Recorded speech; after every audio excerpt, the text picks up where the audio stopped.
When did you realize your kindness was being used? It didn't happen all at once. That's the hardest part to admit. You don't wake up one morning and suddenly realize someone's been taking advantage of you. It happens slowly, like water dripping through a crack, until the whole foundation finally collapses. That's how I learned my kindness was being used, piece by painful piece. It started with small things. A friend from work, I'll call her Megan. Someone I thought genuinely valued me as a person, not just as someone who could help her out. It began with innocent favors, covering a shift here and there, helping her meet deadlines when she was overwhelmed. I didn't think twice.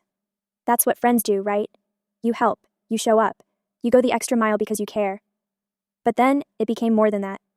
Soon, I noticed I was the one always staying late to fix her mistakes. I was the one pulling extra hours while she laughed with others already clocked out. I was the one running errands, lending money, just until payday, and picking up the slack whenever she couldn't, or wouldn't, handle her responsibilities. Every time I tried to set a boundary, she'd guilt-trip me. You're such a good friend, I knew I could count on you. Or worse, I'd do it for you. Even though, deep down, I knew she never would. The moment it all clicked, the moment I realized my kindness wasn't being appreciated but exploited, came during a meeting at work. Our boss was handing out credit for a big project. A project I had basically carried on my back, working weekends, fixing Megan's part because she hadn't even started hers until the deadline was looming.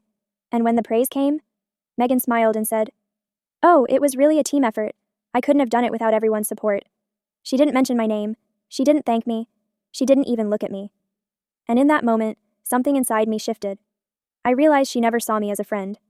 I was a tool, a convenience. Someone easy to manipulate because I wanted to believe people were as kind as I tried to be. After that, I pulled away. Politely at first, then more firmly. I stopped doing her work. I stopped answering every call, fixing every mistake, covering every responsibility. And you know what happened? She didn't fight for the friendship.